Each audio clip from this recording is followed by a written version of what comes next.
I was wondering if you've begun interviewing different candidates for the Fed pick. Yeah, I know within 3 or 4 people who I'm going to pick. I mean, he goes out pretty soon, fortunately, because I think he's terrible.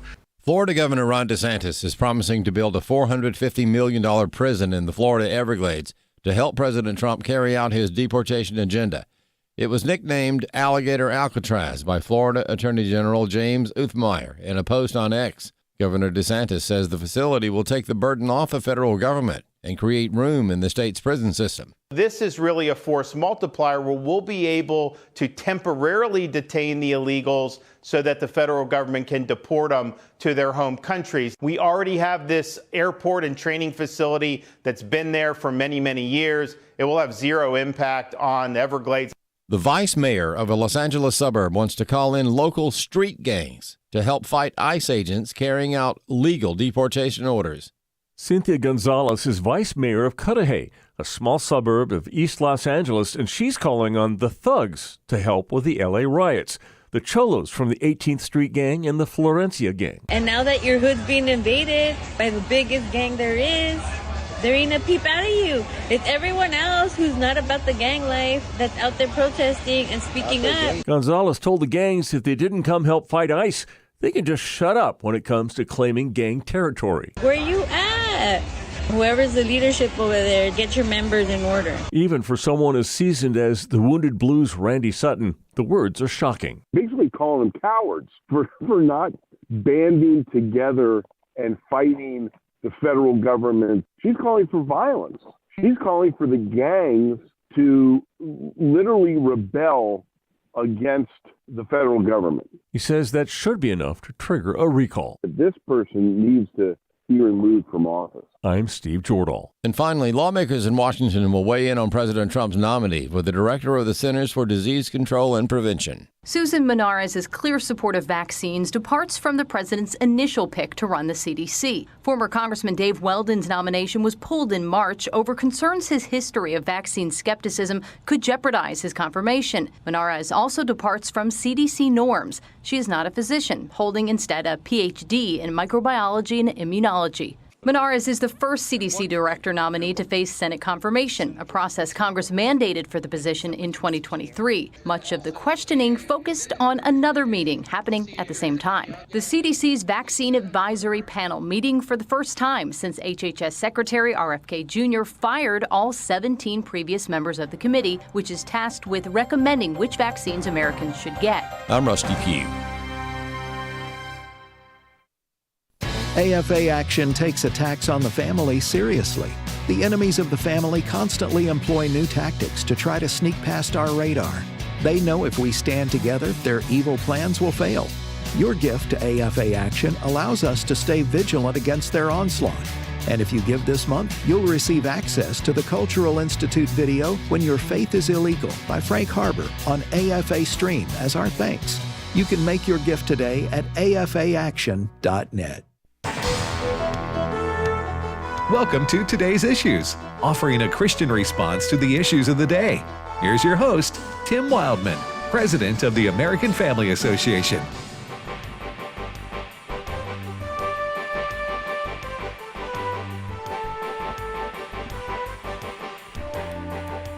Hey, good morning, everybody, and welcome to Today's Issues on the American Family Radio Network. Today's Issues is the name of this program, and it's Thursday, June the 26th, 2025. Joining me in studio today for his excellent commentary, I'm sure, Ed Battagliano. Good morning, Ed. Hey, good morning, Tim. This is my 1,000th program here on Today's Issues. No kidding. Who told you that? Just made it up. Okay, well. Sounds good, though, doesn't it? Fake news. Yeah, it was fake news. Chris I have Woodward? no idea how many. How you doing, Chris? Good morning. Ray Pritchard, how you doing, Brother Ray? Hey, rocking and rolling here in Kansas City. How you doing, Tim? I'm doing great, and appreciate everybody making time to be on the program today. Yeah. So I don't know what else you had going on, but hey, Ray, I was curious. You've lived in Kansas City now, what, 3 years, 4 years, 5 years? About 8 years coming on. Already, wow. Yeah. What's your favorite barbecue place in Kansas that's City? easy. Okay, Tim, come to Kansas City. We All got right. a place called Slaps. Okay. Kansas City. Slaps. Let me. Yeah. Okay. Here it is. There are fancy barbecue places. You put down a lot of money. Yeah. We got those, right? Yeah. We got those. In fact, we got a place called Joe's. Not so fancy, but it's in a former gas station. It's the number 6 barbecue place in all of America. Wow. If you go a few miles to the west to a different part of town, we'll just leave it that way, okay? To a part of town that you might not otherwise go to necessarily, you go down a street, and there on the street is Slaps Barbecue. And it's old-fashioned.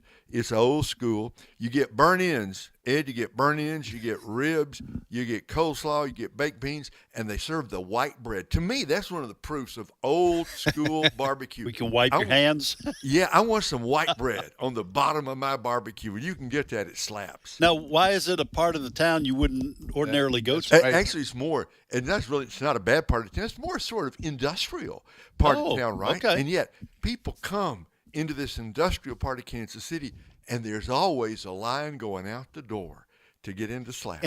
But it's a dine-in place. Dine-in. They've got dine-in. They've got in nice weather Carry like out. we're having right now, and you got carry out, and you got a lot of tables outside. So Now, you said burnt ends.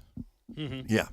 Okay, I'm sorry, but I'm not familiar with that term. You're going to tell me what that means. You don't know what burnt ends means? I just Ed, said that. explain it, Ed. You explain it, Ray. It's what it sounds. You don't wait. Hold on, no. Hold on, just a minute, Ray. I'm gonna guess, and it's the it's the ends of the big. I don't know if it's called brisket or what. Okay, is he on to something there? Ray? Yeah, he's on something. Right. It's Okay. what it sounds like. It's the ends of the meat that usually pretty crispy on the outside. And some people love it, and some people, well, they don't want the crispy stuff, but they cut it off. It's crispy on the outside, and it is juicy. So you can get yourself a big plate of burnt ends, and it's got all the spices and stuff got that all they the put on it. spices. Yeah, you can get a burnt end sandwich too. I'm getting hungry. I'm getting man. I'm all for that. I take a burnt end sandwich. Yes, Absolutely. And then you could just be like in my house, and every meal you have has got a burn end of something. That's right. Bada boom. Boom. Joining us now over the phone is Ed's wife. Who's actually a very Diane good burn cook. in Vitagliano. She is a very good cook. Yeah. You know, Ray and I had a conversation back in March. My wife and I were blessed with an opportunity to go to Branson, and we ate at a barbecue place in Branson that was very good. And it was unique for me in that I've had, a barbecue a lot over the years. But I asked for baked beans as my side, and they gave me what appeared to be like a local spin on baked beans. It was like bean medley done as like baked beans. I had never in my life had it You before. got some butter Bean beans in medley. there, and pinto beans and navy beans. Yeah. I had sounds never had awful. it that way before. Well, I thought it was good because they were slathered in barbecue sauce. Oh, Bean- right. Well. Bean Medley is actually a Christian rapper. Yeah. Have y'all not heard him? No. Oh man, Right. he can go. He's good. Live in concert. You put Bean barbecue Medley sauce on it. on it's good. stage tonight. Bean Medley. Bean medley. That's All right. He opened for the Carpenters in 1972. I teared up. Let me tell you. Okay. All right. We're not going to tip off Brother Alex McFarland, who's going to be on with us at the bottom of the hour, except to say we're going to get him to comment on North Carolina. Oh yeah. Oh, this is good. Well, you got about 5 places in America that have their claim to fame on barbecue, right? Texas be one of them. Texas, brisket. Yeah. Memphis. Memphis ribs. What about Memphis? You got that's pork. You got North Carolina. They have their own flavor, right? That's exactly right. That's right. That's 3. And then now, Missouri? Well, I know that Come on JJ up to Kansas City. We got Kansas we got City's 4. barbecue. Now, you got on every Texas, you got corner. North Carolina, you got Memphis. You got now JJ Jasper will tell you he hails from Kentucky. Owensboro, Yeah. Kentucky, and they have their own way to do barbecue up He's always there. talking about burgoo. Burger. Like every other Burger. show. Yeah, burgoo. Yeah, I don't know if burgoo's not barbecue though. It's not literally barbecue. I don't Barbecue. even know Yeah. what category burger. Burgoo's burgoo. He calls it burgoo and mutton or something like that. Yeah. Anyway, those four places, there may be somewhere else I'm forgetting right now, but those four places, Memphis, Kansas City, North Carolina, Texas, and J.J. Jasper would put What about New Orleans? Do Kentucky they have on that. They're mostly, New Orleans, they're not known for barbecue. mostly gumbo and Yeah, gumbo seafood. and gator, things of that nature. When we start a cooking show on radio, Yeah, it's I don't know gonna be how we lit. got off on I'm this. tell you. hungry already. I don't know. I think All we're right, ready. so Alex McFarland will be with us at the bottom of the hour. What's your first story there? Well, I want to bring everybody's attention to a Supreme Court decision this morning. 6-3 opinion. The U.S. Supreme Court is now allowing states like South Carolina to redirect taxpayer dollars away from abortion facilities like Planned Parenthood. This is a case known as Medina v. Planned Parenthood South Atlantic, and it involves something South Carolina sought out to do several years ago, that being redirect Medicaid funding, state and federal dollars, away from places like Planned Parenthood, the concern being that Planned Parenthood turns around and uses those public tax dollars for things like abortion and gender transitions. People are not aware of this, but in addition to offering abortion services, Planned Parenthood has become a leader in providing minors, even minors, with gender transition drugs, hormones, things like that. And so South Carolina several years ago said, you know what, there are other better places to use taxpayer dollars. So Planned Parenthood, you're no longer going to get Medicaid funding from us because you're doing these controversial things that taxpayers object to. And the Supreme Court today said, we are going to allow states like South Carolina to redirect taxpayer dollars away from you, Planned Parenthood. Again, it was a 6-3 decision. Judge Gorsuch wrote the opinion, and liberal justices Ketanji Brown Jackson, Sotomayor, and Kagan dissented. Well, and this is not just Planned Parenthood, though, right? So Correct. all abortion providers. Basically, yes. Yeah. It just had Planned Parenthood in the top. Well, listen, the vast majority of Americans, if you not this is not a legal question, this is a public opinion question. The vast majority of Americans would be and are opposed to using tax dollars to pay for abortions. Mm-hmm. Okay, even people who might say they're pro-choice or whatever up to a certain time would agree that you shouldn't use public funds to pay for a private decision that kills an unborn baby. Right. So, so this is a good decision by the Supreme Court. I think South Carolina is probably one of the most pro-life states in America, anyway. Mm-hmm.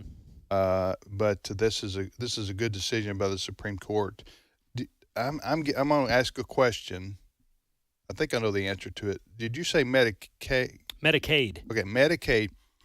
Is this tax dollars, federal tax dollars that are divvied out to the states? Yeah, Medicaid is a venture that involves state and federal tax dollars, and it basically covers the things that Medicare does not. That was the purpose for the creation of Medicaid. So these are tax dollars from South Carolinians that are going up to Washington and coming back to help pay for Medicaid.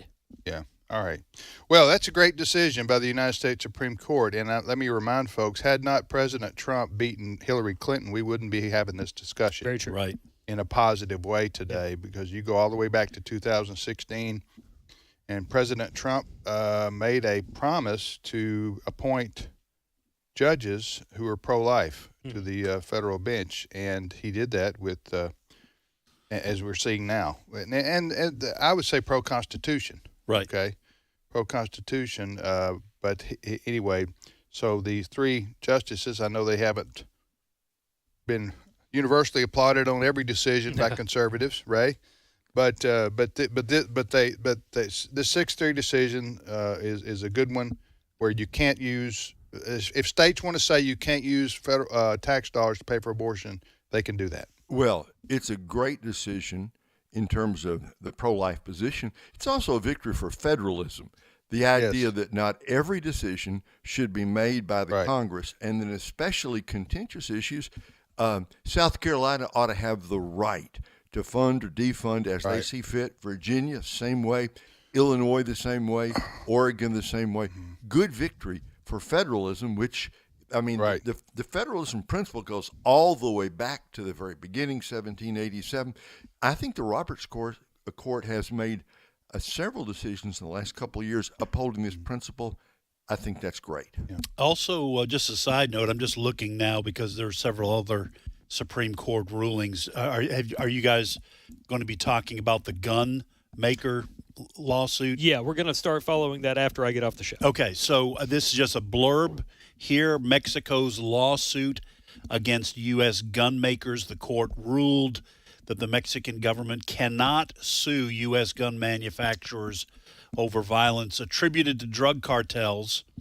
And so I'm not sure what the details are of the ruling, but that's a good thing. Yeah, Mexico tried to sue the United States? The gun makers. Yeah, blaming them for gun violence in Mexico City.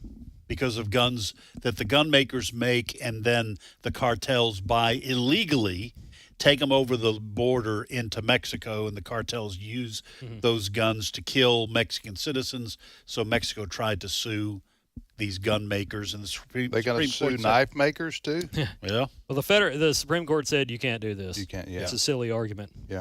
All right. You're listening to Today's Issues on AFR. Tim, Ed, Chris, and Ray. Next story, Chris. Well, the Trump administration continues to speak out against media reports involving a so-called leak report showing that Saturday's B-2 bombings of those Iranian nuclear facilities did not do the damage that Trump says. What kind of facilities? That they did. I don't know why. I stumbled. This we go. This is a the word nuclear is a serious problem for Southerners. Yeah. And I hear it all over. It doesn't matter whether you're I'm from team nuclear. I just stumbled on the word. It's from Oklahoma to Florida. Yeah. It's a problem, and I don't know what to do about There's it. one U in nuclear, but for some reason people put two. So, all right, Ed. I'm sorry. I'm sure Ray, say the word. Nuclear? Okay. Yeah, Did he get it? Yeah, he got it. Nuclear. Okay, I'm going to do it phonetically, so I'll try my best. It's not nuclear. Well, when I say it, I can look at it 100 times, but that's what comes out. So, George W. Bush was the same way. He did. I don't know what it's where our tongues work or something. Must be all the barbecue. I don't know what it is. So tell me how to say the word. Nuclear. All right, hold on. New. I'm going to say N-U-K-E. Nuke. Okay? Yeah. Nuke. Like where you could eat. Where we I could got eat you. at Nuke. nukes. Nuclear. Oh, like Clear. like clear. Nuclear. Nuclear. Nuclear. Did I get it? Nuclear. You Nuclear. need to have a little bit All of. right, hold on. Let me do the nuke. You got to have 3 syllables. Yeah. All right, nuke. Nuclear. Nuclear. How about this? Nuclear. There you go. Yeah, beautiful. Well, it always helps me to write it out phonetically. I'm so proud of you, Tim. Tim. I'm proud of myself. Go get my cowbell and ring it. And I think Ray has the right. Remember, it has to be 3 syllables. Nuclear. Oh, we can do that in the South. Yes. Oh yeah. We We'll draw it out. We can definitely get a one Let me tell syllable you. word, make it 3. We can add syllables. That's right. All right, so back to the story. What So now? the Trump administration continues to hammer media for doing a story on this, saying the leaker should be in jail. It's not true, fake news, all these kinds of things. And this morning, I'm going to air one clip. We could go on and on because I had others, but I'm going to do just one clip here of Pete Hegseth, Defense Secretary Pete Hegseth, hammering the mainstream media for its coverage of all this stuff. Clip 1. You cheer against Trump so hard. It's like in your DNA and in your blood to cheer against Trump because you want him not to be successful so bad. You have to cheer against the efficacy of these strikes. You have to hope maybe they weren't effective. Maybe the way the Trump administration has represented them isn't true. So let's take half-truths, spun information, leaked information, and then spin it in every way we can to try to cause doubt and manipulate the public mind over whether or not our brave pilots were successful. How many stories have been written about how hard it is to, fly a plane for 36 hours? Has MSNBC done that story? Has Fox? Have we done the story how hard that is? Have we done it 2 or 3 times so that American people understand? How about how difficult it is to shoot a drone from an F-15 or 16 or F-22 or F-35? Or what it's like to man a Patriot battery? Or how hard it is to refuel midair? Giving the American people an understanding of how complex and sophisticated this mission really was. See, I think you're ready to cite a Bible verse. Yeah. Oh, that's a sermon right there. But I understand his frustration, and he's chastising a lot of the liberal media They do. A lot of them have what's called Trump derangement syndrome. Yeah. I don't know why. I guess it's just human nature. When you can't stand somebody so bad, you can't even give them credit for I don't know, using a fork and knife right or something. It's just, and that's the way the media has become. And with Trump, now I will say this: Trump can dish it out too. Right. So Trump dishes, and people love that. A lot of people love that. Fake media, and then he goes on the attack. And I understand why he's done that over the years. It's been very effective. But when you do that and you get personal with reporters, for example, like he does what's the woman's name from CNN? The young woman who's the reporter who did the interview with him? Caitlin Collins? Her. Yeah, see? And now she's sort of dishing back at him. So it becomes a little bit, you know what I'm saying? Yeah. It becomes a little bit, I would say, unnecessarily personal, but that's the way it is. But what Pete Hegseth is calling out, he's Secretary of Defense, Ray, is the fact that these folks, many of them hate Trump so much because of his politics and his antagonism towards them that they have their objectivity no longer exists, so that they can't even credit him or his administration for a successful military operation. Go ahead. Well, first of all, the achievement of those pilots, it's unbelievable. Pete Hegseth has a great point. What Right, did he say? right. 32 hours? 36. 36 hours from taking off in Missouri, flying across the world, refueling several times along the way, going into the middle of a war zone, right? Right.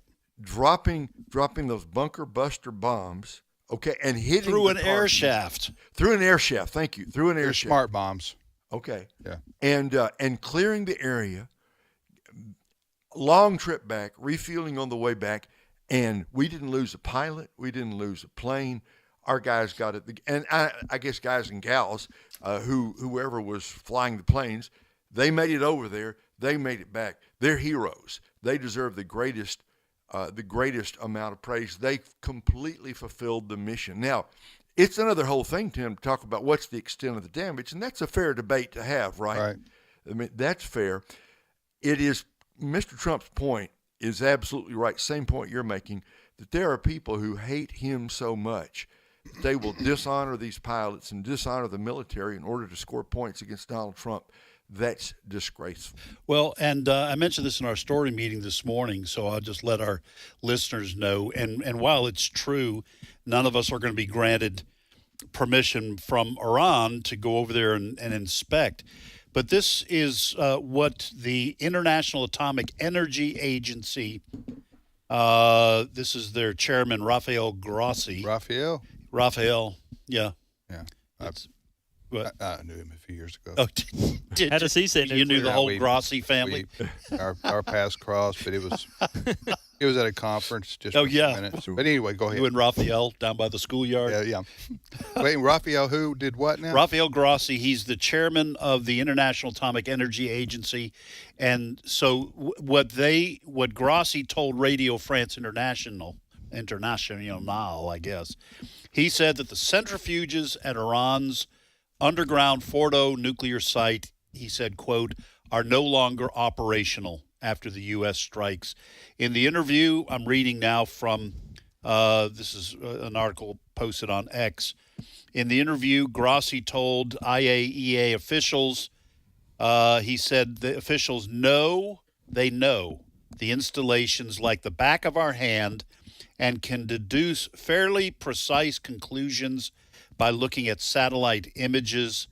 He added, given the power of these devices and the technical characteristics of a centrifuge, we already know that these centrifuges are no longer operational because they are fairly precise machines, and even vibrations from the bombs can completely destroy them. They don't even have to be a direct hit. So to me, it seems that when President Trump says no, they were obliterated, that's probably the truth. Okay, so the Pentagon, who Pete Hegseth is Secretary of Defense, so he's a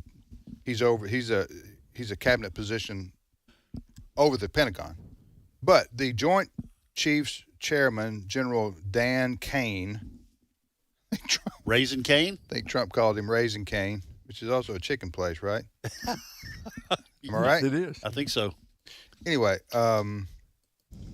he said that that the United States has been monitoring basically and making plans for an attack if need be, and that's what happened on Iran's what's called Fordo nuclear facility. Did I get it right? Perfect. Did I nail it or what? Good, you nailed it. And they have been doing this since they, being our defense folks, have been doing this since 2009. So they preparing for it. Yeah, preparing for this. So anyway, that's the situation there, and good for Pete Hegseth. I think one of the reasons Pete Hegseth was hired was for his ability to do what he just did right there. Wax eloquent, and he's a excellent speaker and communicator, obviously. And he knows his stuff.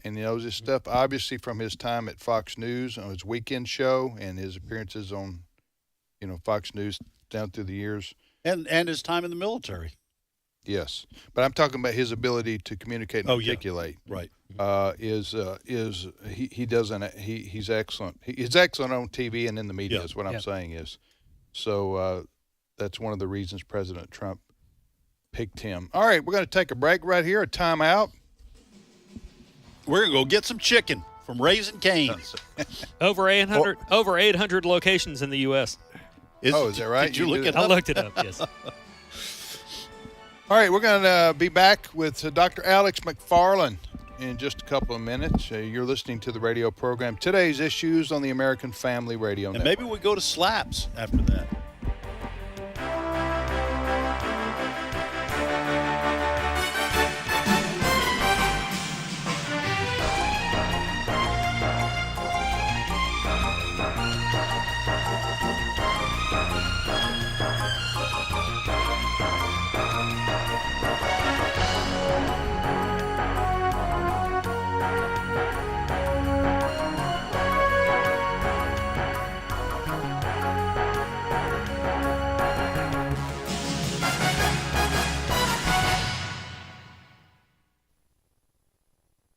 It's my turn.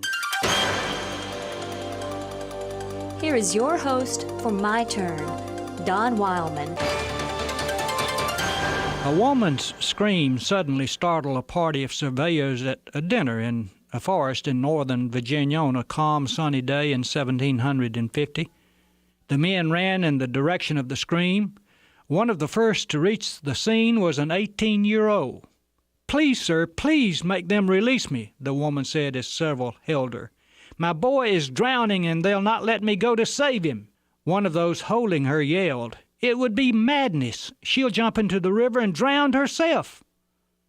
Well, the young man threw off his coat, sprang to the edge of the bank, scanned for a moment the rocks and whirling currents, and then, catching a glimpse of the boy, plunged into the roaring rapids.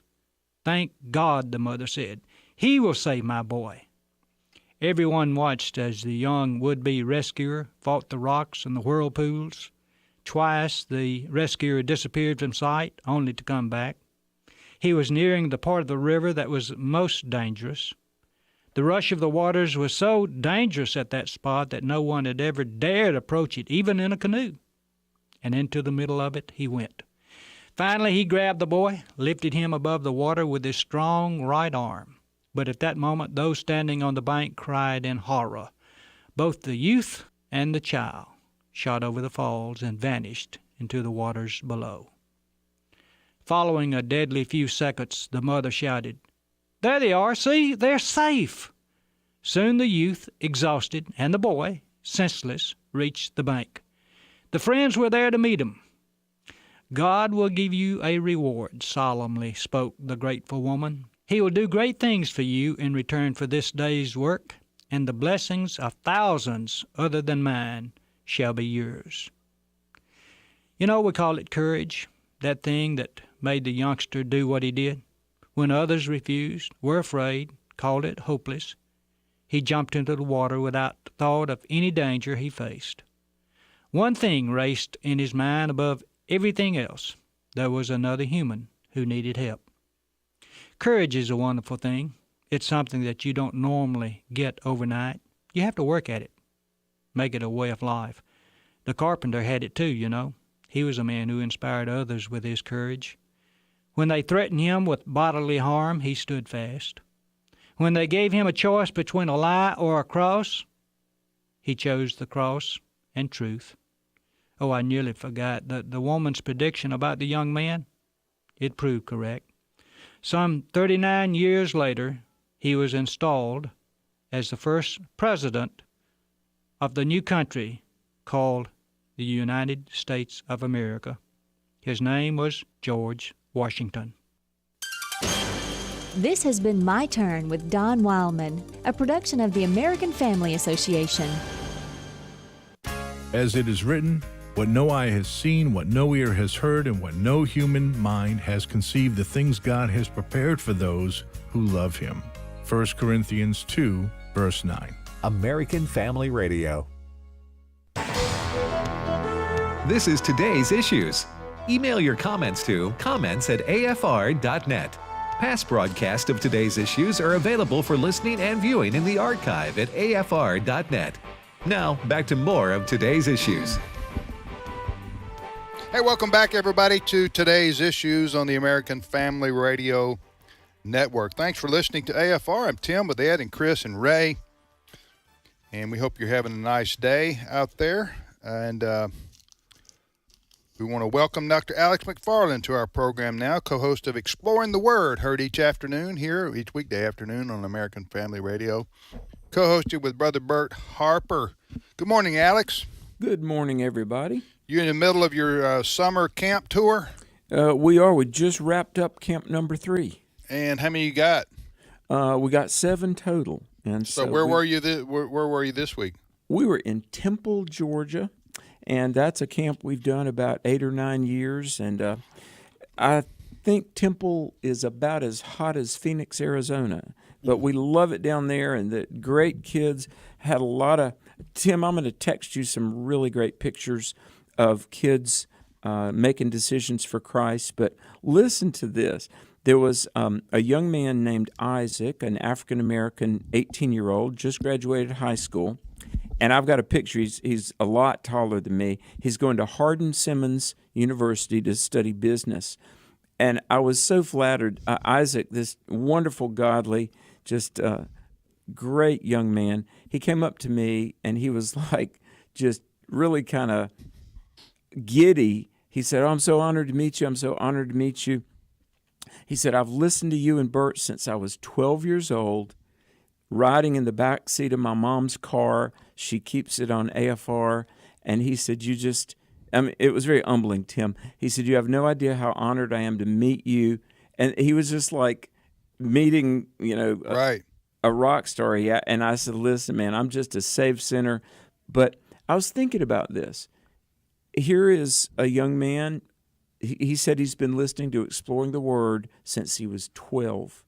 And, Tim, I just give God the glory. Wow. Kids are getting saved. Amen. Kids are getting discipled. And, so how tall was he? I'm going to say I'm looking at this picture of he and I.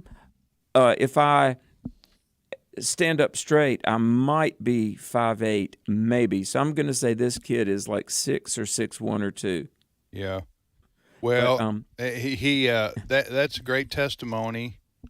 We've heard that. When you're kids, you're subjected to whatever your parents are listening to on the radio, right? Right. We all know that. And to have his mom, who's obviously a fine Christian lady, to be having him listen to American Family Radio, and more importantly, the gospel message in its various forms here on AFR, and have that impact him in such a profound way and that we played a part in that is just wonderful. Let me ask you. I just texted you a picture. Okay. And it's and by the also way, a picture of some kids let me that got see. saved. by the on way, Tuesday it's night. not just you're subjected to radio. This is the only reason why I watched Lawrence Welk growing up, is because I was subjected to what my parents were watching.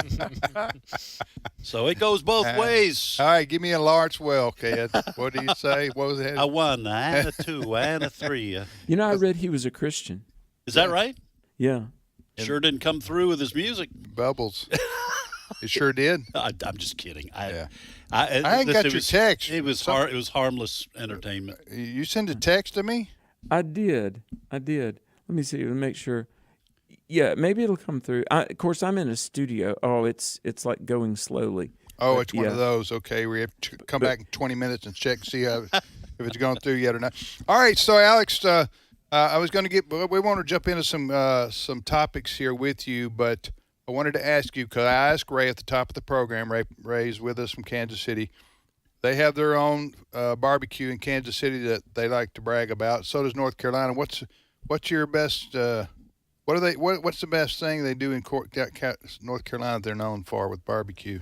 Well, what we call barbecue is smoked pork shoulder. Okay. And it's chopped up. Now, down east near the coast, they kind of season it with vinegar, and that's okay. Up here in the Piedmont near Greensboro, Pleasant Garden, Lexington, it's more of a sauce that's got like some pepper. We've got, and I'm going to get a big amen from a lot of people in America, there is a sauce called Texas Pete. Yeah. It's a hot sauce that we just think is the best. And but North Carolina Wait a minute. Texas Pete.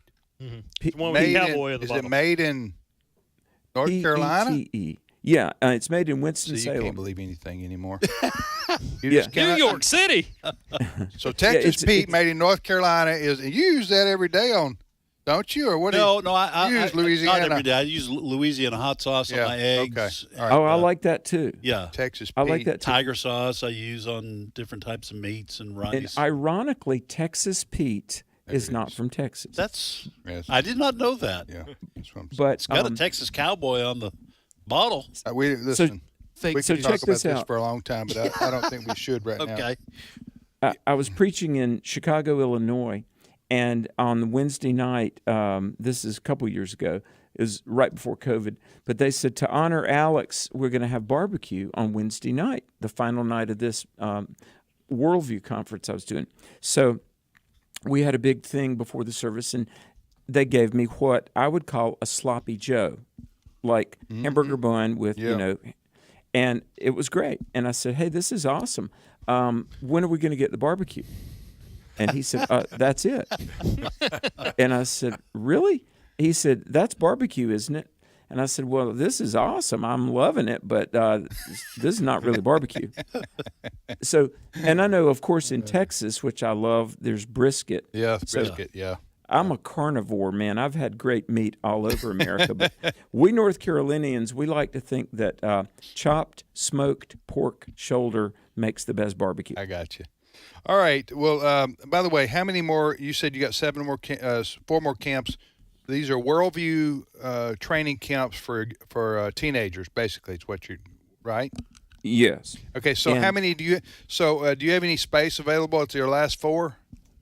Do you know, actually, the only one where we have any space is Elgin, Illinois. We're going to be at Judson University. We've rented space there.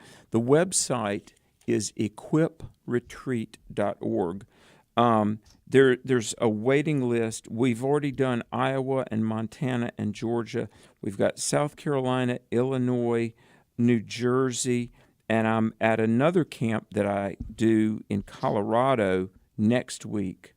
So the only one, if you go on equipretreat.org, Elgin, Illinois, we have some space, and that's largely for college students. Where is Elgin? Kind of near Chicago. Ray, you know? That's exactly right. That's right. It's on the edge of metropolitan Chicago. Yeah. Okay. Yeah. All right. Well, Alex, I wanted you to, we never know what we're going to talk to you about, nor that anybody on this on this panel here know what Tim's going to bring up. I have no idea. true. Huh? So, true. I'm going to ask you a question. You may or may not. I know you know some of the biblical history of what I'm about to ask you, but you know, the Iran-Israel war conflict has been in the news. We all know about that. Can you explain to me what is the there is no reasonable explanation as normally relates to conflict or war in this situation that I can figure out. And I've asked Ed about this, and he's commented on it. That is, Israel is obviously a Jewish country. They're 1,500 miles or so, 12 to 1,500 miles from Iran. There's no historical war over land. These two peoples don't have anything really to fight about. There's no natural resources that are at stake here. The neighbors of Israel are Arab. The Iranians are Persian. They're now they are Muslim, but they're not the same kind of Muslims that are in the Arab world. So, what is it that drives these Ayatollah? This is not representative, I don't think, of the average Iranian person, although they've been brainwashed by propaganda against Israel and the Jews in America. But still, what is it that drives the hate for the Jews by these? That is it. What's Khomeini? What's his proper name? I mean, Khomeini. Okay, is that it? Khomeini. Ayatollah Khomeini, the supreme Islamic leader of Iran and basically the dictator. What drives this constant? He's like he gets up every morning going, "How can I hate Israel more today?" What foments that? Well, I mean, there has always been just a deeply seated anti-Semitism in Islam. All of Islam, you're saying, both Shia really, and Sunni. Okay. Yes. Yeah, and I mean, this is well documented, although it's not covered very much in the politically correct woke press of our times. But Islam has been, just heinously full of Jew hatred for centuries. And, to understand the present moment, I mean, it all comes back to Ishmael versus Isaac, really. Abraham and Sarah had a child with Hagar, the Egyptian servant girl, Ishmael. And I want to be clear. Look, God loves all people. Anyone who turns to Jesus can be saved. And certainly we pray for the salvation of all Arabic peoples, Muslim or whomever. We want them to be saved. But Isaac, through Abraham and Sarah, was the child of promise. And I just think it's fascinating that, what's playing out in our world today, the children of Ishmael hating and resenting the children of Isaac. And like you said, there are no natural resources at stake necessarily. There's no land. They're not fighting over land yet, like Ukraine and Russia are. Yeah. So I don't get it. I mean, I do and I don't. In 1984, Yasser Arafat of the PLO was asked, regarding Palestinian relations with Israel, what do you want? Because the UN was pressuring Israel to give up land for peace, which has never brought peace. And Yasser Arafat very candidly in 1984 said, what do we want? We want Israel driven into the sea. Yeah. And I really think Mark Twain was right, and this was way before the restoration of Israel as a nation, May 14, 1948. But Mark Twain said, if there's anything that makes me believe in God and the supernatural. Mark Twain was not a Christian, but he said, if there's anything that would lead me to believe in God and the supernatural, it would be the Jewish people.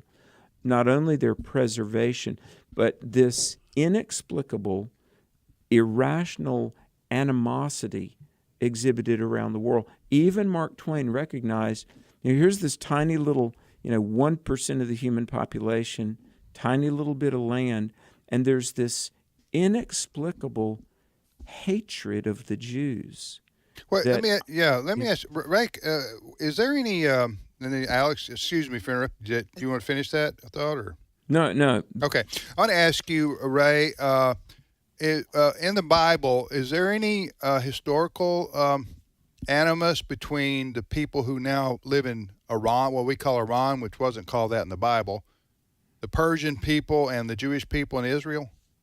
Well, if you go back to the book of Daniel, you see the story of Daniel starting as a young man and living through the Babylonian era and then into the Medo-Persian era, how God blessed him, how God promoted this Jewish man who had been taken captive as a boy, and he ends up as head of the Magi, which is like the whole group of the king's advisors. It's unbelievably important place. It's obvious Nebuchadnezzar came to greatly respect Daniel. So if you ask me, should there be friendship between the Jews and the Persians historically? There should be, but it's exactly what Alex has said. There is an animosity inside certain people toward the Jews, a hatred toward them, and you see it in what the Ayatollah Khomeini is saying, what these radical clerics, they don't just want to win, they want to wipe Israel off the face of the earth. Yeah. You can't blame Israel for standing up and defending themselves against people who wish they were dead. Just one other dynamic at work here, which makes this harder to comprehend, really. That is Iran's Ayatollah Khomeini's hatred for Israel, like he's just obsessed with it day and night. Death to Israel, death to America, little Satan, big Satan. But the Iranians are, as I say, this Ayatollah Khomeini is the supreme leader of the Shia, yes, of Muslims in which is altogether a different religion. Mm-hmm. I don't know if altogether is the right word, but a different religion than the Sunni.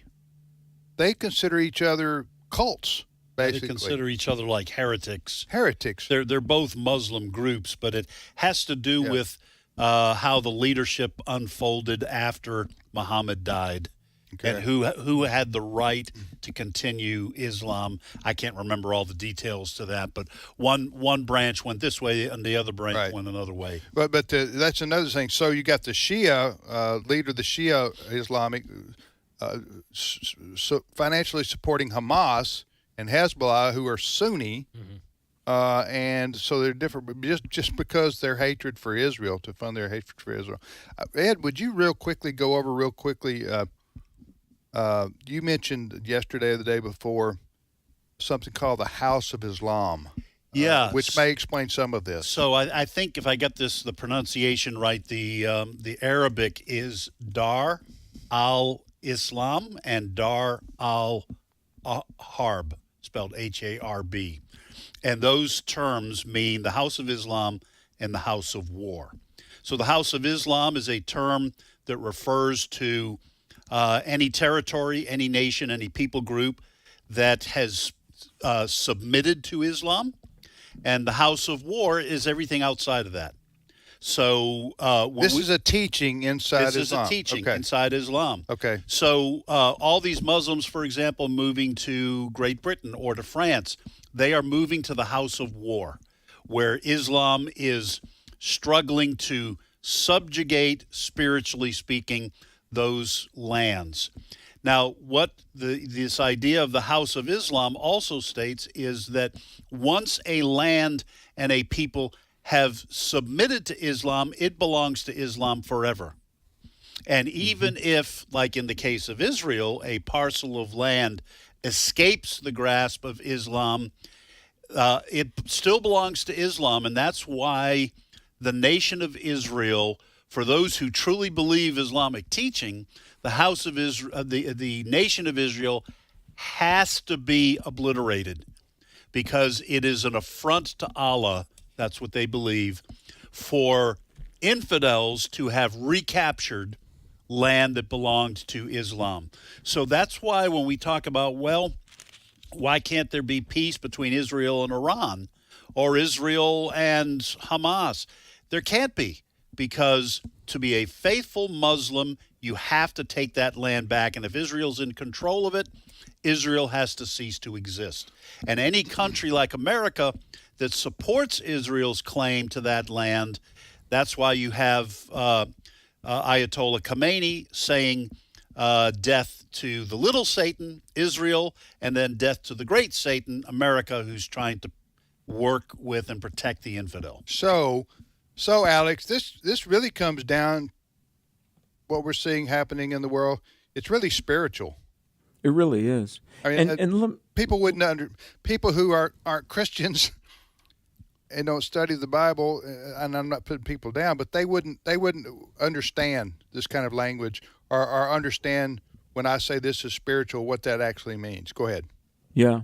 Well, just goings on since 1948, and especially in 1967, the Six-Day War, where Israel, they were attacked and they tripled their land holdings.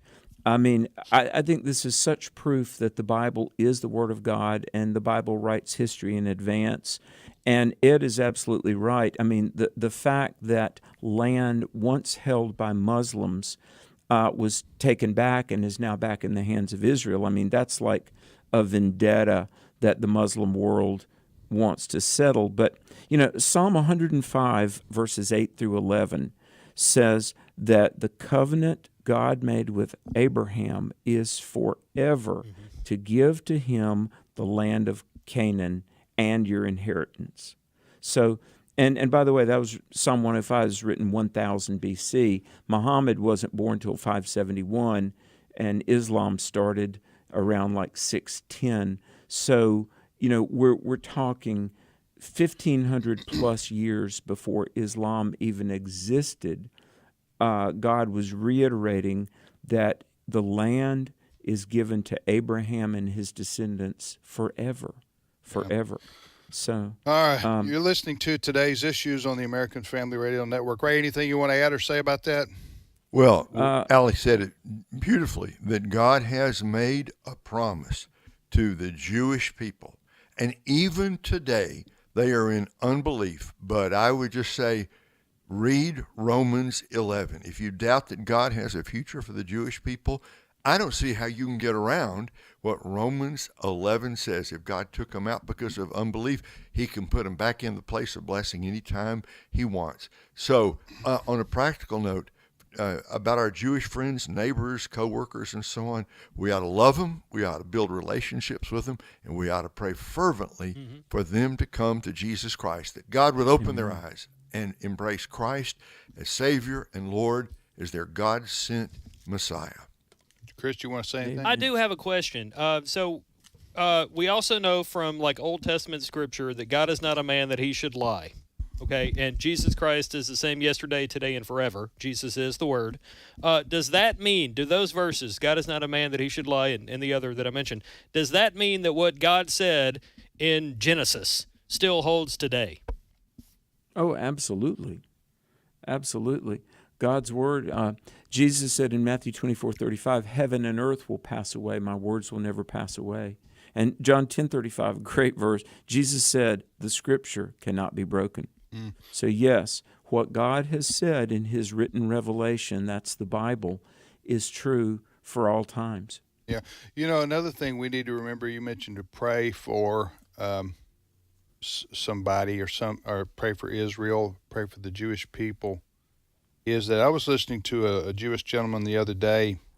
He was an American, and this was about after the two Jewish people were killed in Washington, D.C. They were assassinated. Remember that? When was that? Right. 2-3 weeks ago? Yeah, it's maybe a month by now. And basically they were targeted because they were Jews, and they were coming out of a Jewish museum. Weren't they workers for the embassy there or something like that? It seemed like they were. And they were a couple, weren't they? I think they were. Anyway, they were having an engagement announcement or something. The word is that they were believers. Is that right? Yeah, Dr. Michael Rydelnik of Cornerstone University, I had him on the Hamilton corner. He was at Moody 30 years, a great scholar. And the beautiful thing, I mean, it's very tragic. On May 21st, they were assassinated, but they were two young, engaged couple, Jewish believers in Jesus Messiah. Wow. But this person that I saw being interviewed, I think he was a former professional baseball player for the Boston Red Sox. But I can't think of his name. Anyway, I can't think of his name right now. But basically, people in the baseball world would recognize his name. But he was being interviewed, and he said, we Jews, even in America, not to mention Israel, are just exhausted with the anti-Semitism and the hatred, like it's being demonstrated on the college campuses, for example. So he said, it was Kevin Youkilis. Kevin Youkilis. Yeah. And he said, we feel like we're hunted. I thought, wow, that's a awful place to be, especially living in America. You know what I'm saying? The land of the free, home of the brave, and you're supposed to have the melting pot and be everybody living in peace as best we can. And yet, he said, as Jewish people, we feel like we're being hunted. And so, anyway, I just thought we do need to pray for. We pray for the Jews come to know Christ, because that's the ultimate goal. But also pray for them as they're scared. Well, and to me, it's further proof is that nobody really needs proof if you've been paying attention to what's happened in our nation over the last 50 years. But this hunting of Jews in America is further proof that spiritual darkness has deepened in our country. And the church needs to be salt and light during this time, because anytime you have that kind of open hostility towards the Jews or Christians, but in this case we're talking about the Jews, you know that the devil is afoot, and Christians need to be praying for America, praying for God to push back on this darkness. But that's clear. What's happening is that spiritual darkness has deepened and grown in America. Alex, thanks so much for being on with us, and we look forward to some other good. I did get your text, by the way, and you're right.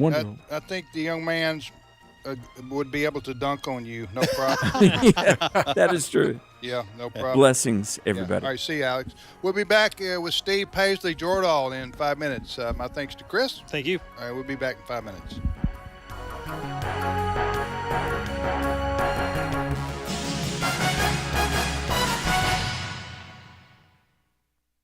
The views and opinions expressed in this broadcast may not necessarily reflect those of the American Family Association or American Family Radio. Faith, family, freedom. American Family Radio. The enemy has pulled out all the stops to try to destroy the family for a very long time. That's why the American Family Association stands boldly in the gap to protect and strengthen this God-breathed institution. Visit AFA.net today and discover the resources available for you and your family. And if you would, please take a minute to show your support. That's AFA.net. This is American Family Radio, a listener-supported ministry of the American Family Association.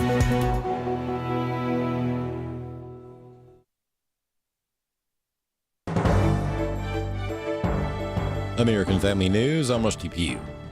Attorney General Pam Bondi and the Justice Department are taking action against Maryland federal judges. David Spunt tells us more from Washington. This is incredibly unusual for the DOJ of the United States to sue every federal judge in a given state. In this case, the state of Maryland. It all stems back to immigration and the DOJ view that Maryland federal judges are putting up roadblocks for deportations. Since coming back to office in January, President Trump signed a flurry of executive orders, many of them making their way to courtrooms across the country, but a large amount ended up in Maryland courts. The DOJ, writing in its lawsuit in recent months and years, district courts have used and abused their equitable powers to interfere with the prerogatives of the executive branch to an unprecedented degree. A Pentagon briefing was held this morning to discuss the U.S. strikes in Iran. Defense Secretary Pete Hegseth confronted members of the media who had reported that the bombing wasn't as successful as the military reported. He listed numerous sources stating that Iran's nuclear capabilities had been destroyed. You, and I mean specifically you, the press, specifically you, the press corps, because you cheer against Trump so hard, it's like in your DNA and in your blood to cheer against Trump, because you want him not to be successful so bad, you have to cheer against the efficacy of these strikes. You have to hope maybe they weren't effective.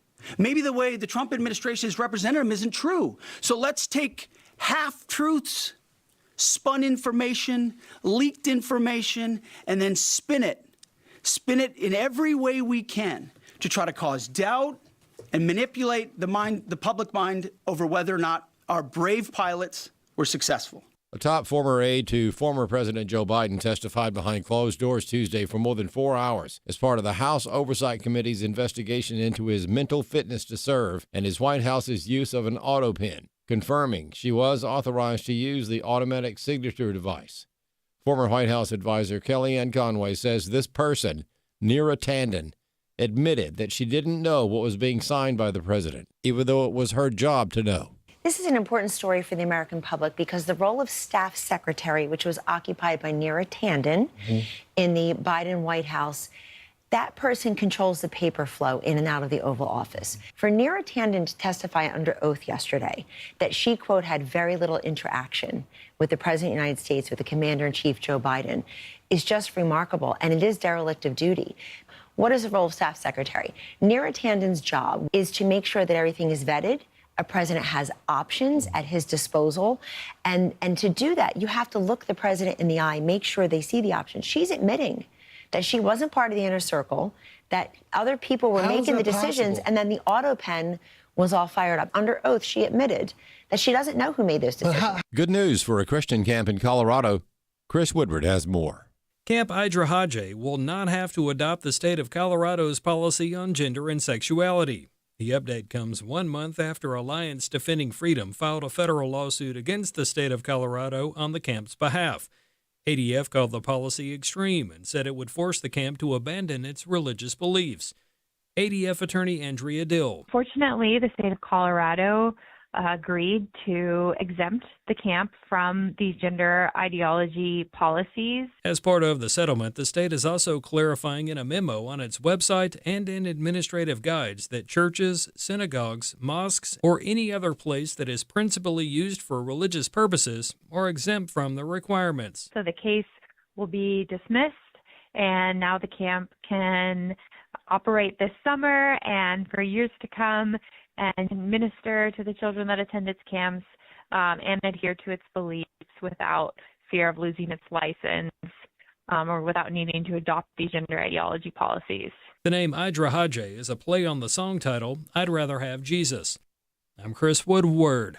And a divided Supreme Court allowed states to cut off Medicaid money to Planned Parenthood in a ruling handed down today. It's a Republican-backed push to defund the country's biggest abortion provider. For American Family News, I'm Rusty Pugh. If we lose this cultural war, we're going to have a hedonistic, humanistic society. Discover the story of the culture warrior Don Wildman and how he went head-to-head with Hollywood, Playboy, the homosexual agenda, and the Disney empire. The movement Don started paved the way for Christians to boldly stand for truth and righteousness in a hostile culture. Watch Culture Warrior today for free. Visit culturewarrior.movie. Today's Issues continues on AFR with your host, Tim Wildman, President of the American Family Association.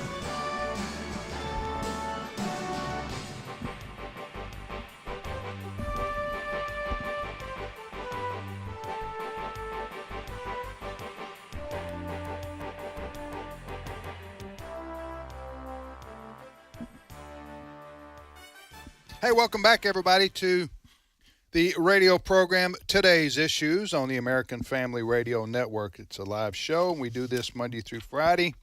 Today's Thursday. Tomorrow we'll have Trivia Friday, also known as Learning University, so we'll be here tomorrow. JJ going to be here? No, he's out of pocket, isn't he? Yeah. Yeah, okay. So it'll be you and me? I'm free. And Bert. I think Bert. Oh, Bert's on tomorrow? Bert, I think Bert will have a Andy Griffith question. He will. Okay. I guarantee it. Who says that? I don't know. There's some character, doesn't it? It says on Andy Griffith? guarantee. Not on Andy Griffith. No, The guy from Louisiana. Justin Wilson. Oh, Justin yeah, that's Wilson, right. yeah. There it is, the guy. He's the cook / comedian. Yeah. From yesteryear. I don't even know he's still alive. Justin Wilson. If he is. Is that the one who said that? If he isn't, he's 112. But maybe you can do that eating gumbo and gator. I don't know. It's possible. He's with Julia Child somewhere. Oh, I wouldn't want to hear her talk. God love her. She's a great cook, I'm sure. But have you ever tried to listen to that for 30 minutes? No. You know what I'm talking Oh, about. yeah, that's why I was Julia saying that. Child's voice. Yes. Bless her. Bless her. I don't know how we got off on that. But anyway, you're listening to today's issue. Steve Paisley Jordahl joins us. Good morning, everybody. So Steve, Ed, Tim, and Ray, and we thank you for listening to AFR. So Steve, what's our first story? Well, I got you a trivia question for tomorrow. Okay, go. What could possibly be the first major city in America to have a socialist / communist mayor? I'd guess New York City. Oh, New York City. You would be right. So they had a Democrat primary on Tuesday, and the winner was a gentleman, a guy that was his name is I gotta get the M's and the N's right. Zoran Mamdani. Zoran Mamdani is he was born in the Congo, Sounds like some kind of a storybook. Tani Zandani, born in the Congo. Raised with the by apes. wolves. Well, he Came to America He wasn't raised by any economist, so I can and tell you ran that. for mayor of New York City. Anyway, so what's the fella's name? Zoran Mamdani. I just wanted to hear you say that again. Zoran Mamdani. Okay. All Anyway, he is pledging a socialist agenda. Uh-huh. There's a couple things I want to bring to your attention about this. So let's just look at his plan for what he'd like to bring to New York. There's a couple of things we're going to get to here, but first, listen to cut 6. And our police force should not be assisting ICE. Defund the NYPD and refund all of these different social services. I will create a network of city-owned grocery stores. It's like a public option for produce. I'll freeze the rent for millions of tenants, make buses fast and free, and deliver universal childcare. And before you ask, I'll pay for it by taxing the rich. The mayor! The rich. By the way, he has not been elected mayor. No, yet. he was is a Democrat primary. Yes. The general elections in the fall. Is that right? It is. And in the general elections, former Governor Mario Cuomo. He just got beat by this guy. No, he's running. He could be running as an independent, they say. And Eric Adams. is also he already announced yes months ago that he was going to run as an independent. Yes. And he's the current mayor. Current mayor. And the thinking is those two might split the moderate Democrat vote. And Mamdani at this point has the odds-on favorite to win this. He's to the left of AOC, if you're wondering. Yes. So all of that stuff, tons of stuff that's free. And he says he's going to pay for it by taxing the rich. And also he's going to put he's going to tax businesses. He's putting a business tax so that companies, he says companies are making millions of dollars, and not just in revenue, but in profit. So we're talking about corporations that are making millions of dollars. Oh, so, the bums. I know. So anyway, it will not work, but the free groceries, the state-controlled grocery stores and everything. Yeah, so. Zoran's his name? Zoran Mamdani. Mamdani. Nuclear. Okay. 50 Cent, the rapper.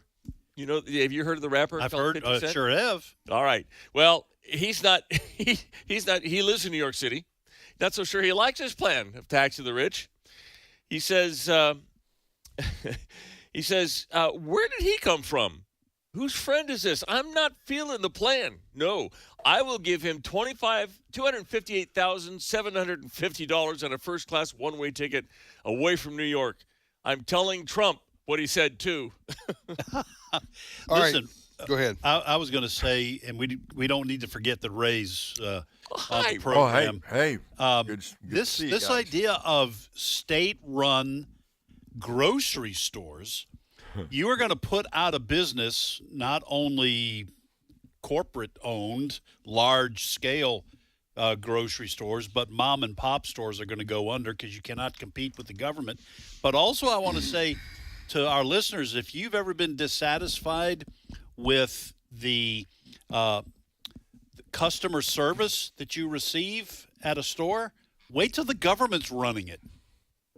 All right? It's going to be the DMV when you're trying to find out where the Lucky Charms are.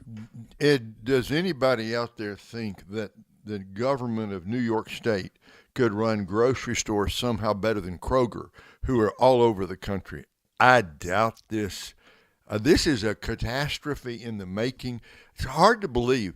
New York has fallen so far from the days of Giuliani, right? Yes. And what he did. How do you get from Rudy Giuliani being mayor and very successful to this guy, a left-wing socialist/communist? Tim, how does anybody get to the left of AOC? That's a great question. Well, let me just tell you how you do it. Now, I haven't followed this race very closely. In fact, that was the first time I've heard that fella talk. So I don't know much about him at all, except I have been reading stories and following the mayoral race in New York. Again, Eric Adams, the current mayor, who is no longer a Democrat, he's going to run as an independent. So Cuomo, former governor, he has his own issues, right? He's got baggage. Ran against this guy. This guy's a Zoran. That's his first name. That's his first name. Mondani. Mom Donnie. Mom, Donnie. Donnie. Hey, come on downstairs. Anyway, so Mom and Donnie Osmond. Yeah. So he's a state legislator. Yes. From the Queens, I think, or I'd have to look and see where he. Anyway, Ray, to answer your question. He's based in Queens in terms of his 36th district. Okay. That he represents. You know who his congressman is, or his congresswoman is AOC. There you go. She was Brooklyn. She represents parts of Queens and and parts of Brooklyn. Yeah. My favorite thing about Queens is the show. You like the show? My favorite part about Queens is that's where Spider-Man's from. Well, but so is the King of Queens. That's true. Huh? I don't like Queens. I have nothing good to say about Queens. Anyway, I need to get back. You are trying to distract me. I know what you're doing here. Because you're the one that brought up King of Queens. King of Queens. That was a funny show right there. Huh? All right. So to answer your question, Ray, this guy is a quote progressive idealist who wants to promise to fix everything by providing free stuff to all the voters. And how do we make it pay for it? By the people that don't have enough votes to beat me. And that is the quote rich people. Right. So who will shortly be leaving New York City. That's what I'm going to say. Right. The rich people, whoever they are defined as, are going to figure out a way to leave the city and get out of this. But all that stuff he just promised there, it's not going to work. The city of New York is not the federal government of the United States. The federal government of the United States can pay for stuff that they don't have the money that we don't have the money to pay for by printing more money, okay, and borrowing more money. So when you're a city or a state, you can't do that. You have to have money to pay for your services. So what he's talking about here is having the, quote, rich pay for all that free stuff that he's talking about. I don't think it's a reality, but when you make enough people, you promise enough free stuff to enough people, guess what? For every one, quote, rich person in New York that has a vote, there's 25 probably people who are blue collar or average folks or average income who say, yeah, that's right. Rich can pay for all this stuff. Right. And guess what? They got far more votes than, quote, the rich people who are going to be the recipients of the higher taxes. Now, I want to play something else because there's more. Whatever, if the people of New York want to elect this guy, this socialist / communist, then I just say knock yourself out. Yeah, a lot of people. Okay, you go for it, New York. Yeah. See how that. Then come back to me in about 2 years and see how that works out. Defunding the police in New York City. Yeah. Okay, but if you want to do that, you go right ahead. However, there's something more serious, seriously wrong with this fellow's ideology that I wanted to play that clip too. Okay. So like all leftists, he is virulently anti-Semitic. And he's been on. Thinks that there's a genocide going on in Gaza, and so he's been outspoken about that. And he has promised. Let's just hear it before you give the punchline. This is a sign of his anti-Semitism. Cut 11. And Mayor Mamdani, would you welcome Prime Minister Netanyahu to New York City for whatever he comes for, given the U.S. is not a signatory to the ICC, so he can travel to the U.S., unlike a lot of other countries. Would a Mayor Mamdani welcome Benjamin Netanyahu to the city? No. As mayor, New York City would arrest Benjamin Netanyahu. This is a city that our values are in line with international law. It's time that our actions are also. Even though the U.S. is not a signatory to the ICC? No, it's time that we actually step up and make clear what we are willing to do to showcase the leadership that is sorely missing in the federal administration. That's the ICC, International Criminal Court. International Criminal Court in The Hague. And they have issued an arrest warrant for Benjamin Netanyahu for alleged war crimes and crimes against humanity, but it is only valid in countries that have signed on to the ICC. The United States is not one of those countries. So, Ray, the leading candidate for mayor in New York City, and whether he'll win or not remains to be seen. But he said if Benjamin Netanyahu, the Prime Minister of Israel, comes to New York City, he'll have him arrested. I don't think he can do that. I don't think he has the authority to do that. But anyway, that's his viewpoint. What do you think about that? Well, I do not think Mr. Trump will let that happen. Trump and Netanyahu, they're good buddies. They're shoulder to shoulder in this war. No, but I'm talking about the idea of it. Well, I'm saying it's crazy. If New Yorkers need another reason to vote against this guy, don't vote. I mean, suppose you're part of the New York Jewish community, which is huge, okay? I know it's liberal. I know they overwhelmingly Democrat, but how could they support a man who says the leader, the Prime Minister of Israel, we're going to arrest him the minute he sets foot in New York City? It's outrageous. How? Okay, Tim, this is unbelievable to me that in a major American city, a man like this is the likely next mayor. Yeah. Well, it's going to – so you said that Cuomo may run as an independent? That's what I'm hearing. Okay, so you would have two independents, Cuomo and Adams. A Republicans. Both former Democrats running against this gentleman here. Yep. Okay. All right, now, well. Have you found out anything about whether or not New York City could arrest the leader of another country? Well, according to AI, which is obviously never wrong, a mayor's legal powers are generally limited to local matters. So while the ICC has issued an arrest warrant for Netanyahu, the authority to execute that warrant falls to states, not local municipalities, and states that are signed on to the ICC Rome Statute, which is where they. Yeah, I mean, what would you if Mamdani wants to say he's going to that New York City would arrest him? What's the charge? Well, he would arrest him on war crimes, according to the. Well, but that's not against the law in New York City. That's not a state crime. Well, get him on jaywalking, maybe. Well, his statement there is, we are going to enforce the law that the United States federal government won't do. I think it's bluster. I think it's bluster. But to Tim's point, it is representative of the anti-Semitism of this individual and the hatred of. Well, I mean, he has been critical of Israel and claiming that it commits apartheid on a regular basis and genocide. So, Next story. All right. We were talking about AI and what it has to say about Mom Donnie, but a lot of companies are using AI to hire people. In fact, you may be screened if you're applying for a job with a company. You may be screened. The company may never see your name at all if you don't pass the first screening by AI. And then AI is not a person. AI, artificial intelligence. Right. It's the computer. It's a large language models. It's the wave of the future. It's the most powerful.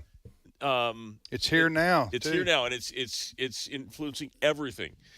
And one of the things it's influencing is hiring. For some job seekers, the AI's role in the company could even be affecting them during the hiring process. This, according to Daily Wire, selecting some candidates over others without any human intervention.